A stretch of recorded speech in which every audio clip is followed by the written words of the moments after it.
السلام علیکم ورحمۃ اللہ۔ پیارے بھائی، آپ کا سوال ہے کیا داڑھی کٹا سکتے ہیں؟ ہرگز نہیں کٹا سکتے۔ امام ابن باز رحمہ اللہ ان کی قبر کو جنت الفردوس کا باغ بنا دے۔ ابن باز رحمہ اللہ سے ایک شخص نے سوال کیا، اگر میں کوئی ایسا کام کرنا چاہوں جس میں مجھ سے داڑھی منڈانے کا تقاضا ہو تو کیا کروں؟ ابن باز فرماتے ہیں رحمہ اللہ سے ڈرو اور اس شرط کو قبول نہ کرو، رزق کے دروازے بہت زیادہ ہیں جو بند نہیں ہیں بلکہ کھلے ہوئے ہیں، تو کام چھوڑ دو لیکن داڑھی نہ منڈاؤ۔ اسی طرح میرے پیارے بھائی شیخ ابن عثیمین رحمہ اللہ تعالی، شیخ ابن جبرین رحمہ اللہ تعالی، شیخ ابن باز رحمہ اللہ تعالی، اسی طرح فتویٰ کمیٹی کے جید علماء کرام داڑھی کے متعلق نبی صلی اللہ علیہ وسلم کی حدیث بیان کرتے ہیں، اور سب علماء نے مسند احمد، صحیح بخاری، صحیح مسلم، کتاب اللباس، کتاب الطہارہ میں سے احادیث نقل کی۔ ان احادیث میں محمد الرسول اللہ صلی اللہ علیہ وسلم نے فرمایا، اعفوا اللحا، داڑیاں بڑھاؤ، مونچھیں کٹواؤ، مسند احمد، اور یہی الفاظ صحیح بخاری میں ہیں، اعفوا اللحا، اسی معنی کے الفاظ صحیح مسلم میں ہیں۔ سب الفاظ کا مجموعہ یہ بنتا ہے کہ داڑھی میں قطعاً کسی قسم کی کوئی کانٹ چھانٹ نہ کی جائے، نہ بلیٹ لگانا ہے، نہ کینچی لگانی ہے، نہ رخساروں پر موجود بال کاٹنے ہیں، نہ ہونٹ کے نیچے موجود بال کاٹنے ہیں، نہ داڑھی کا خط بنانا ہے۔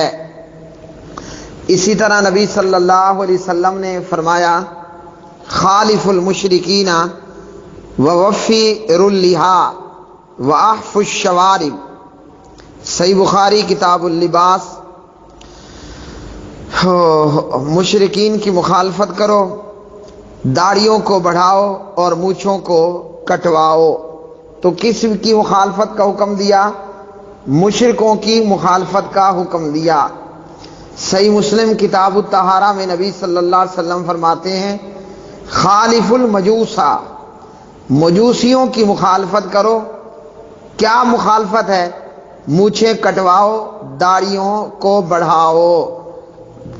تو نبی صلی اللہ علیہ وسلم نے داڑیاں بڑھانے کا حکم دیا۔ ایک روایت میں ہے، آپ صلی اللہ علیہ وسلم کے پاس ایک یا دو آدمی آئے، دونوں نے اپنے چہروں کو منڈوا رکھا تھا۔ آپ نے پوچھا یہ کیا کر رکھا ہے؟ انہوں نے کہا ہمارے رب نے ہمیں یہ حکم دیا ہوا ہے کہ چہرے منڈوا لو۔ رب سے مراد وہ اپنے بادشاہ کو رب کہا کرتے تھے۔ پیارے نبی صلی اللہ علیہ وسلم فرماتے ہیں، میرے رب نے مجھے حکم دیا ہے کہ داڑھی کو بڑھاؤں اور مونچھوں کو کٹواؤں۔ تو صحیح مسلم اور اسی طرح پیارے بھائی صحیح بخاری میں، خالف المشرکین خالف المجوس، مشرکوں اور مجوسیوں کی مخالفت کرو، ان کا الٹ کرو، اور داڑھیوں کو بڑھاؤ، مونچھوں کو کٹواؤ۔ ہم کیا کر رہے ہیں؟ ہم دیگر تمام معاملات کی طرح مشرکوں اور مجوسیوں کی طرح اپنے چہرے بنواتے ہیں، پھر خوش ہوتے ہیں، داڑیاں منڈوا ڈالتے ہیں اور مونچھوں کو بڑھا لیتے ہیں۔ ایسا شخص، اس کے لیے کیا وعید ہے؟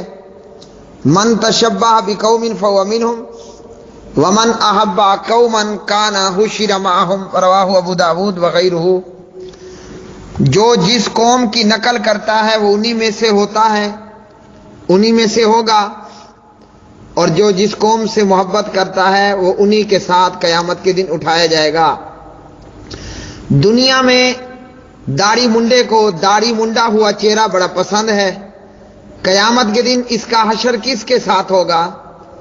کیونکہ جس سے محبت کی، اس کے کلچر کو اختیار کیا، تو داڑیاں مڈوا لینا اور پھر اس کو بڑا ایک اچھا عمل سمجھنا، تو بذات خود داڑھی منڈوانا یہ مشرکوں اور مجوسیوں کی موافقت ہے۔